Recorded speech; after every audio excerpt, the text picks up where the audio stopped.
Here are 10 changes from the Mario RPG remake that are different or upgraded from the original.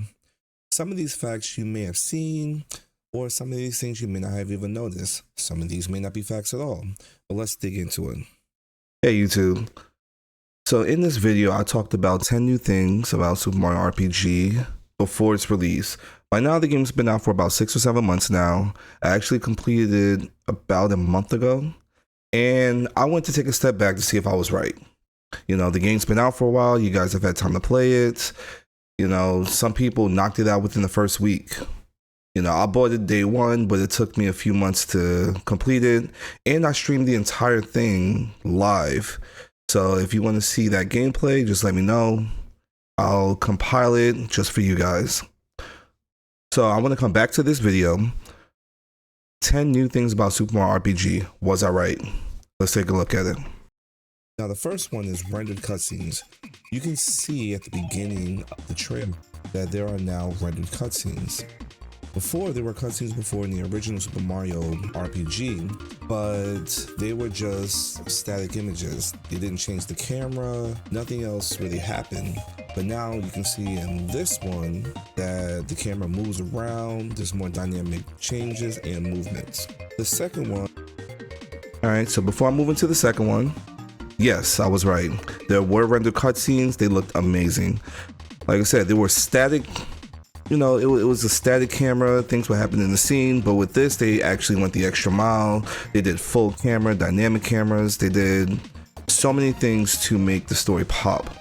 You know, honestly, to this day, this is one of my favorite games ever. I guess I'm talking about the original. This new one, it was great. There were a few concerns I had, but I'll talk about that at the end. Let's see what else I talked about. One are timed attacks. And this time in this game, timed attacks hit everyone. Now, this is very concerning because I would typically use certain characters to clear out the enemies. However, if you time your attacks right, you can actually hit multiple enemies at one time. This is a little concerning just in case it makes the game a little too easy. Typically, I would keep characters like Mallow in just to use his Thunderbolt, and it doesn't take up a lot of magic points. So, yes, I was right. However, I wasn't as right as I thought I was, which I'm happy about. So with this right here, it wasn't just so much the timed attacks. Before this game came out, I started my playthrough of the original Super Mario RPG.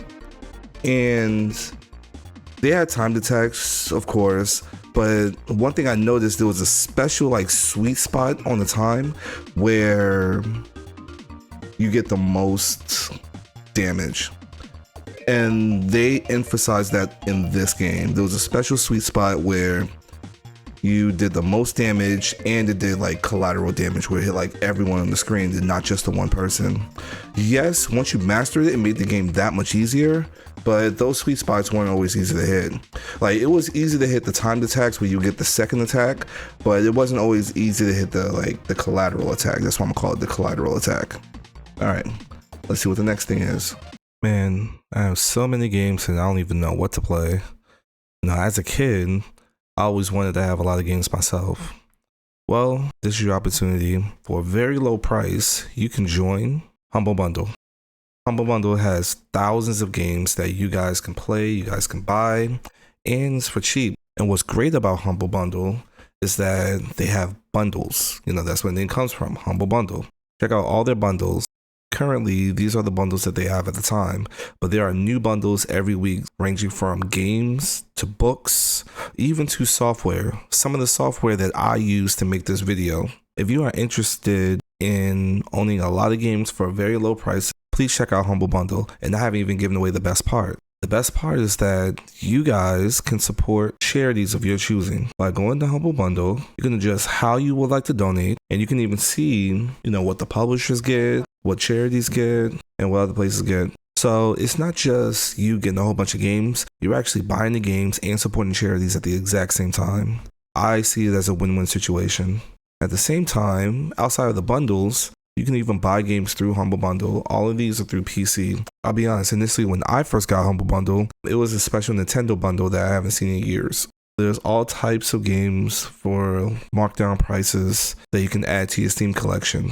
So if you would like a Steam collection like mine with hundreds and hundreds and hundreds of games, I suggest you check out Humble Bundle and just buy the bundles that you want.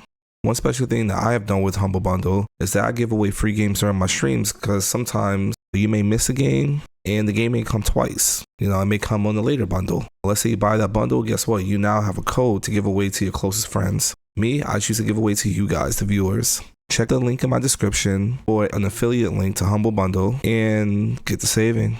Win-win. We have the triple move gauge. Now, to tell you the truth, this kind of reminds me of Chrono Trigger, where you would team up with another character and you would do a super special move. Now, with this triple move gauge, I wonder if it does anything else outside of just triple moves, or if it just powers up your already triple moves, or what happens if a different character uses it. So I'm looking forward to seeing what happens there, or what changes have been made there.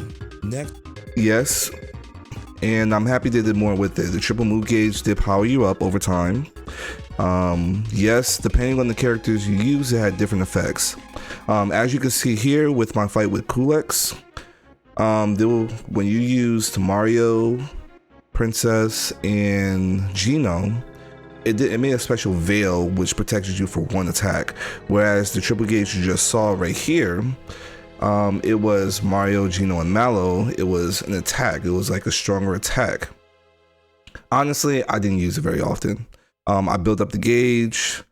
I could probably count on one hand how many times I actually used it, but it was a nice touch. To be honest, I didn't use it very often. All right, what's next? Next we see weaknesses. Now, the original Super Mario RPG may have had weaknesses, but I've never noticed. I've played that game so much and I've never noticed weaknesses. As you can see in this part of the video, that there are now weaknesses to enemies. Now, yes, the original game did have weaknesses, but it just wasn't emphasized. So I like how it was emphasized even when you did Mallow's Thoughts Peak or Psychopath, original. When you did Mallow's Thoughts Peak, it even told you the weaknesses. That way, even when you did it, weaknesses popped up. It was a nice touch, to be honest. Kind of gave me like a Pokemon feel. What was cool about his Thoughts Peak this time is that it also gave you what they were immune against. It let you know, hey, don't do this. This isn't helpful. Moving on. One thing I'm really looking forward to are the boss rematches. Once you defeat a boss, that's kind of it. Occasionally you may go back to that area and that's it. The boss is already defeated, you've already mastered that area, and so you just move on. So couple boss rematches were amazing. Loved them. And it wasn't so much, hey, come back and fight me again. I have the same moveset, it'll be the exact same way. No, they actually switched it up every time. Each boss had like a special gimmick. Boss rematches was a great way to add some more time to the game and give some more shine to some favorite characters. Honestly, my favorite boss rematch, Kulex, was amazing, and I've seen some crazy clips on YouTube about people just destroying Kulex. But mine was Johnny. Honestly, I really enjoyed the fight with Johnny. It really pushed your timed attacks and everything to the limit. That was amazing. All right. This with another one. Post-game content. In the original Super Mario RPG, there wasn't any post-game content. You just went through the game, you beat the game, that was it. There was nothing extra. Yeah, there were a lot of secrets during the game, but after you completed the game, there was nothing left to do except put the game down and play something else. Now, one thing... Yeah, this kind of goes into it with boss rematches. That was part of the post-game. Yes, you can go back, you can clear the bestiary, see all the monsters, see all the Thoughts Peak of the monsters. But yeah, post-game content kind of went hand in hand with boss rematches. Honestly, boss rematches was the post-game content, so that was kind of like a 2-for-1 deal. What I've noticed is when Booster uses his train attack, it does 9,999 damage. I haven't seen this too many times in the original Super Mario RPG. Yes, Gino, or as I called him when I was 10 years old, Geno, He has a special move that when you time it correctly, it does 9,999 damage. And I've never, or I cannot remember any of the enemies doing this much damage. Now, some enemies would have a special move that when it hit you with it, it was an instant death. It didn't show any damage whatsoever. As you can see from a lot of the clips, all of the characters have an HP of around 100, 200, maybe even 300 at some point in the game. But the HP never went much higher than that. Maybe the 9,999 damage would show up for those instant death moves. One of the biggest changes. So they did emphasize that more in the game. There was probably only about 3, maybe 4 bosses that actually had that 9,999 damage, and Gino still kept it.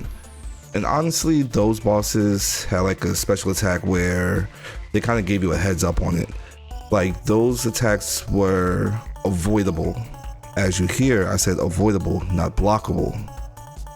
Well, actually, maybe they were blockable, but those attacks were avoidable. There was a build up to those attacks. You knew when they were coming, and it was up to you to block those attacks. If you didn't, pretty much you're dead. Pretty much that was it. That was game over, especially with the one you saw with Booster. Honestly, a lot of the big damage came with the post-game content. There was still instant kill moves. They did keep that in the game. I'm glad they didn't just slap 9,999 damage on those moves. They still kept their shine. They kept their relevance, where like an enemy that would do a move, you get hit by the move and you just fall out, like no damage is shown. It just showed that it was an instant kill move. So I'm happy they kept that. Changes that I mentioned in my reaction was Kulex's door. In the original game, the door looked just like all the other doors, but it seems they went out their way to make Kulex's door look a little more special. That hey, this is an important door. For all we know, they could have changed Kulex. Maybe Kulex is not in the door anymore. Maybe there's more to do in that door. I'm looking forward to finding out. That is my favorite fight in the game, and I love the music. Next, still my favorite fight in the game. I love the twist that they did on Kulex. Love the twist, an amazing twist. Check it out for yourself if you haven't. But yeah, still my favorite fight in the game. Even Kulex got some post-game content, and it was even harder than before, and I've seen some people do some crazy things with that post-game content. Yeah, like I'm happy they kept that. That was my favorite thing in the game, and I am really happy that they kept it. We have chains. We see that chains are connected with the triple move gauge. I wonder if chains affect something else. Perhaps they affect how much damage you do. Like with some other RPGs, when there are chains, your moves are more effective. They do a little more damage. So I want to know if there's more to chains than just leveling up the triple move gauge. And one of the big... Yes. Chains do help. They don't make too big of a difference. Mainly they build up the super move gauge, but as you saw in that screen or in that scene, chains kind of give you an extra boost. One thing that I didn't know is that when you had certain characters in there, they actually had like a chain boost kind of thing. Whereas let's say if you had Peach, it like boosted your like magic defense or something like that, or Gino boosted your magic attack. You know, depending on who was in your party, there was a certain boost that it gave to you outside of chains. So that was pretty cool to see. Biggest changes that I've seen are updated cameos. During the scene with Booster, you can see a cameo of Samus from Metroid. Now at this time, I didn't really know what Samus was. I wasn't into Metroid, I never played the games. And now I know all about her and I can recognize her. You can even see Rob in the same box. Now, there are other cameos in the game besides Samus. Now, Link is in the game. There's another area with Samus in the game. I wonder if those will be updated as well. And I also want to know what models they have. Will they have a new Tears of the Kingdom model? Will they have some of the later Samus remodels? Even Star Fox made a cameo in the game. I'm looking forward to all the different cameos that this game has. So those are... Yep, cameos were definitely updated. The Samus model was exactly how you saw it, and honestly, Samus hasn't really looked different besides like the different variation of the games. Like in Metroid Fusion, Samus has a different suit because it was essentially poison. definitely the Link had a different cameo. I believe it was a Link to the Past like remake cameo, Link Between Worlds cameo. Trying to think if anyone else had like different cameos. But yeah, it was nice to see the different cameos. It was even like some different references in there as well. Pretty cool. Love the touch. It's always cool when Nintendo breaks the fourth wall, like talking about other games. 10 changes from the Super Mario RPG remake. Now if you made it this far in the video, I have one more bonus change that may or may not be in the game. But based on this scene, you can see a special attack cutscene from Boomer, the samurai that you would fight in Bowser's Castle. As you see, it cuts to a different scene, he does a special thing, and there it goes. Now I wonder if other characters do the same thing. I wonder if our characters do that. I'm looking forward to seeing all the changes made in this game. So here's where I was wrong. No, there were not any special cutscene attacks. However, there were special cutscenes for pretty much every boss. Every boss had like an intro cutscene.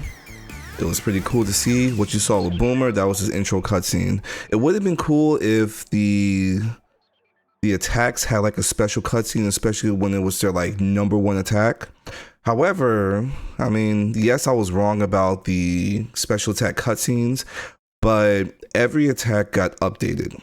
Like there were certain attacks that looked pretty weird in the original game. I got used to it because that's what the game was, but they updated and make it look cooler.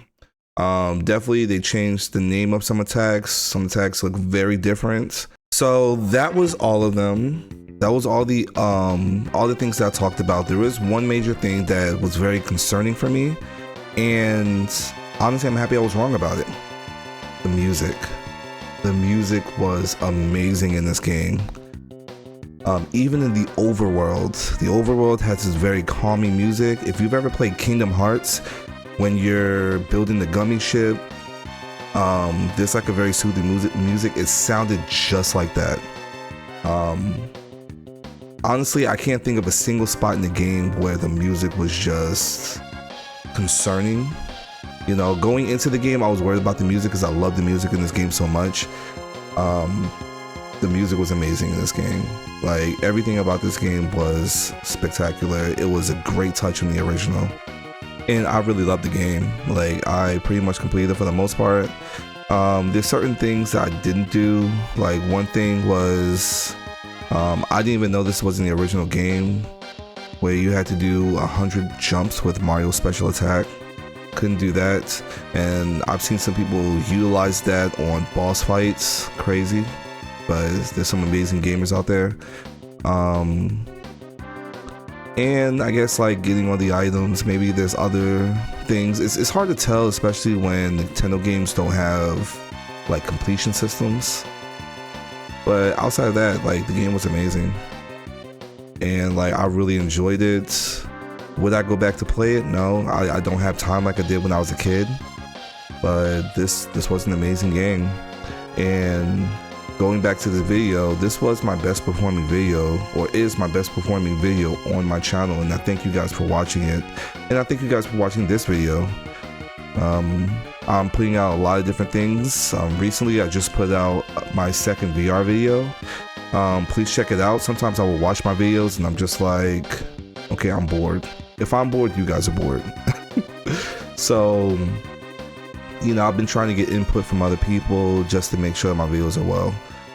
Anyways, thank you for taking the time to watch the video. Thank you for taking the trip down memory lane with me. It was pretty cool looking back on this.